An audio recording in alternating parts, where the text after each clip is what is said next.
നൽകിയ ഇന്ത്യയിലെ Indian national കോൺഗ്രസും അതിന്റെ നേതാക്കന്മാരും അജയ്യമായി പറഞ്ഞൊരു കാര്യമുണ്ട്. ഇന്ത്യ ഹിന്ദുവിന്റേതല്ല.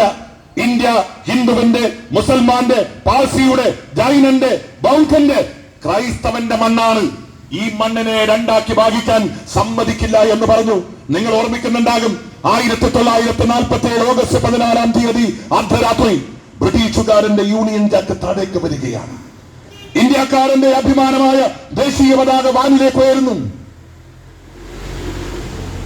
ഇതുപോലെ ചെങ്കോട്ടയിൽ കസേര ഇട്ടിരിക്കുക. അതിലൊരു കസേരയിൽ ബ്രിട്ടീഷുകാരന്റെ അവസാനത്തെ ഗവർണർ ജനറൽ മൗണ്ട് ബാറ്റൻ പ്രഭു ഇരിക്കുന്നു. മറ്റൊരു കസേരയിൽ ഇന്ത്യയുടെ പ്രഥമ പ്രധാനമന്ത്രി പണ്ഡിറ്റ് ജവഹർലാൽ നെഹ്റു ഇരിക്കുന്നു. ഒരു കസേര മാത്രം ശൂന്യം. നിങ്ങൾക്കും എനിക്കും അറിയാം ആരാ ആ കസേരയിൽ ഇരിക്കേണ്ടത്. നീണ്ട 13 വർഷക്കാലം ജയിലുകളിൽ ഇന്ത്യൻ സ്വാതന്ത്ര്യ സമര പോരാട്ടത്തിന് വേണ്ടി കഴിഞ്ഞ മനുഷ്യൻ, ബ്രിട്ടീഷുകാരന്റെ തോക്കുകൾക്കെതിരെ, പീരങ്കികൾക്കെതിരെ, ബയലറ്റുകൾക്കെതിരെ സത്യവും സത്യാഗ്രഹവും അഹിംസയും സമരായുധമാക്കി മതിച്ചു വരുന്ന ഒരു ആനയെ ഊന്നുവടി കൊണ്ട് നിയന്ത്രിക്കുന്ന പാപ്പാനെ പോലെ സൂര്യനസ്തമിക്കാത്ത ബ്രിട്ടീഷ് സാമ്രാജ്യത്തിനെതിരെ പടവെട്ടിയ ഗാന്ധി. എവിടെയാണ് ഗാന്ധി? ഡൽഹിയിൽ എവിടെയും അന്വേഷിച്ച് കാണാൻ കഴിഞ്ഞില്ല. ഒടുവിൽ പണ്ഡിറ്റ് ജവഹർലാൽ നെഹ്റു പറഞ്ഞു, ഗാന്ധിജി എവിടെയുണ്ടെങ്കിലും തിരിച്ചു കൊണ്ടുവരണം. ഇന്ത്യയിലെ 36 കോടി ജനങ്ങൾ സ്വാതന്ത്ര്യത്തിന്റെ പൊൻപൊലിക്കായി കാത്തു നിൽക്കുന്ന ഈ പാതിരാത്രിയിൽ, ഇന്ത്യയുടെ ദേശീയ പതാക വാനിലേക്ക് ഉയരുന്ന ഈ രാത്രിയിൽ ഗാന്ധി ഇവിടെ തിരിച്ചു വരണം എന്നാവശ്യപ്പെട്ടു. ഗാന്ധി എവിടെയുമില്ല. ഒടുവിൽ മനസ്സിലായി, ആ രാത്രിയിൽ മതത്തിന്റെ പേരിൽ ഹിന്ദുക്കളും മുസൽമാനും പരസ്പരം പോരടിച്ചു മരിച്ച് ഏറ്റവും കൂടുതൽ ഹിന്ദുക്കളും മുസൽമാനും പിടഞ്ഞു വീണ് മരിച്ച പശ്ചിമ ബംഗാളിലെ നവഖാലി എന്ന് പറയുന്ന സ്ഥലത്തേക്ക് ഗാന്ധി പോയി. അവിടെ തന്റെ പൗത്രിമാരായ മനു ഗാന്ധിയുടെയും ആവാ ഗാന്ധിയുടെയും ചുമലിൽ കൈവച്ച് നഗ്നവാദനായി അർദ്ധദഗ്ധനായ ഫക്കീർ ഗാന്ധി നടന്നുപോയി. ഗാന്ധി നടന്നു പോകുമ്പോ ചോരയൊഴുകിയ പാടത്തേക്ക് മുസ്ലിം ഭരണാധികാരിയായ സുഹ്രവർദി പാഞ്ഞു വന്നു. എന്നിട്ട് സുഹ്രവർദി പറഞ്ഞു, ബാപ്പുജി അങ്ങ് ഡൽഹിയിലേക്ക് പോകണം. അങ്ങ് നേടിയ സ്വാതന്ത്ര്യം, ഇന്ത്യയിലെ ജനകോടികൾ നേടിയ സ്വാതന്ത്ര്യം, ആയിരക്കണക്കിന് ആളുകൾ ധീരരക്തസാക്ഷിത്വം വരിച്ചു നേടിയ സ്വാതന്ത്ര്യം, ആ സ്വാതന്ത്ര്യത്തിന്റെ പാതിരാത്രിയിൽ അങ്ങ് ഡൽഹിയിലേക്ക് പോകണം എന്നാവശ്യപ്പെട്ടു. ഗാന്ധിജി പറഞ്ഞു, എനിക്ക് സാധിക്കില്ല. എന്റെ 2 കണ്ണിലെ കൃഷ്ണമണികൾ പോലെയാണ് ഈ രാജ്യത്തെ ഹിന്ദുവും ഈ രാജ്യത്തെ മുസൽമാനും. ആ ഹിന്ദുവും മുസൽമാനും പരസ്പരം പോരടിച്ചു മരിക്കുന്ന ഈ രാത്രിയിൽ ഡൽഹിയിലെ സ്വാതന്ത്ര്യ സമ്പാദന സമ്മേളനത്തിൽ പങ്കെടുക്കാൻ എനിക്ക് സാധിക്കില്ല എന്ന് ഗാന്ധിജി പറഞ്ഞു. അവസാനം ഗാന്ധിജിയുടെ ശരീരമാകെ വിറയാർന്നു എന്നാണ് തായാട്ടിന്റെ പുസ്തകത്തിൽ പറയുന്നത്. ഗാന്ധിജി പറഞ്ഞു, എനിക്ക് അല്പം വിശ്രമിക്കണം. തൊട്ടടുത്ത ഒരു 2 നിലയുള്ള കെട്ടിടം, അതിന്റെ 2ാമത്തെ നിലയിലേക്ക് ഗാന്ധിജി പാഞ്ഞുപോയി. അവിടെ നടച്ചിട്ട മരപ്പലകയിൽ വൈക്കോലും വിരിച്ച് ഗാന്ധിജി കിടന്നു. വീണ്ടും സുഹ്രവർദിയോട് ചോദിച്ചു, സമയം എത്രയായി? ബാപ്പുജി നിയന്ത്രിക്കണം, സമയം ഇതാ 12 മണിയാകുന്നു.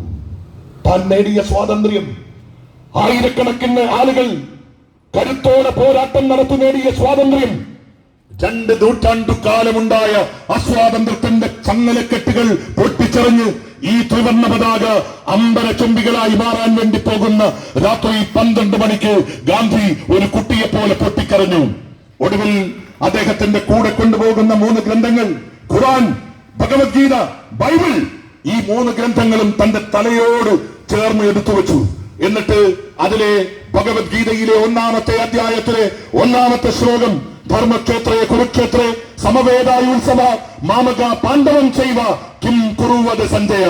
ധർമ്മക്ഷേത്രമാകുന്ന കുരുക്ഷേത്രത്തിനകത്ത് കൗരവ പാണ്ഡവ പുത്രന്മാർ പരസ്പരം പോരടിച്ചു മരിക്കുമ്പോ അത് കാണാൻ കഴിയാതെ കണ്ണില്ലാതെ പൊട്ടിക്കരഞ്ഞ ധൃതരാഷ്ട്രരെ പോലെ ഈ രാജ്യത്തെ മുസൽമാനും ഈ രാജ്യത്തെ ഹിന്ദുവും പരസ്പരം പോരടിച്ചു മരിക്കുന്നത് കാണാൻ കഴിയാതെ പൊട്ടിക്കരഞ്ഞ ഗാന്ധിയുടെ പാർട്ടിയാണ് നമ്മുടെ പാർട്ടിയെങ്കിൽ, ആ ഗാന്ധിയുടെ രക്തമാണ് നമ്മുടെ സിരകളിൽ ഒഴുകുന്നതെങ്കിൽ, ആ ഗാന്ധി പിടിച്ച കൊടിയാണ് ഇന്ത്യൻ നാഷണൽ കോൺഗ്രസിന്റെ ചർക്കയെങ്കിൽ, ഞാൻ നിങ്ങളോട് പറയുന്നു, നരനായി, നരിയായി, നരസിംഹമായി 1000 ജന്മം ജനിച്ചാലും ഈ നരേന്ദ്രമോദിക്ക് ഇന്ത്യയെ വിഭജിക്കാൻ ഇന്ത്യൻ നാഷണൽ കോൺഗ്രസ് അനുവദിക്കില്ല എന്ന് പ്രഖ്യാപിക്കാൻ ഈ തെരഞ്ഞെടുപ്പിലൂടെ നമുക്ക് സാധിക്കണം. ആ പോരാട്ടത്തിന്റെ വീതിയിലാണ് നമ്മൾ ഉള്ളത്. നമ്മൾ ഈ രാജ്യത്തെ കുറിച്ച് ചിന്തിക്കുന്നു, ഈ രാജ്യത്തിന്റെ ദേശീയതയെ കുറിച്ച് ചിന്തിക്കുന്നു, ഈ രാജ്യത്തിന്റെ വളർച്ചയെ കുറിച്ച് ചിന്തിക്കുന്നു.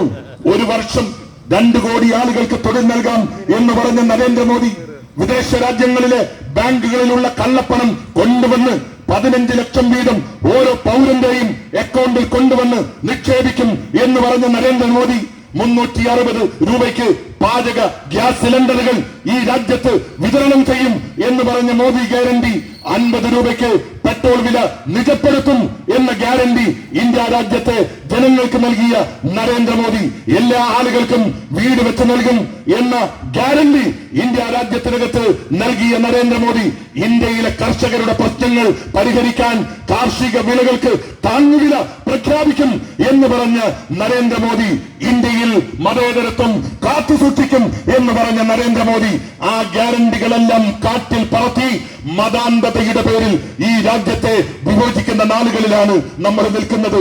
പ്രിയമുള്ളവരെ, ഒരു മതത്തിന്റെ ആരാധനാലയം തകർത്ത് അവിടെ മറ്റൊരു ക്ഷേത്രം പണിത് ആ ക്ഷേത്രത്തിൽ പൂജാതി കർമ്മങ്ങൾ നടത്തുമ്പോ അതിന്റെ പ്രധാന യജമാനനായി മാറി ഈ രാജ്യത്തിന്റെ മുമ്പിൽ കൊഞ്ഞനം കുത്തുന്ന മത തീവ്രവാദത്തിന്റെ ഏറ്റവും വലിയ മകുടോദാഹരണമായിട്ടുള്ള അതിന്റെ ബ്രാൻഡ് അംബാസഡർ ആയിട്ടുള്ള ഈ നരേന്ദ്രമോദി എന്ന നരാധമനെതിരെയുള്ള പോരാട്ടം ഈ ഇന്ത്യൻ പാർലമെന്റിൽ കാണിക്കാൻ ഇന്ത്യൻ നാഷണൽ കോൺഗ്രസ് തിരിച്ചു വരണം. ഇന്ത്യ മുന്നണിയുടെ നേതാക്കന്മാർ തിരിച്ചു വരണം. അതിനുള്ള പോരാട്ടമാണ് നമ്മൾ നടത്തുന്നത്.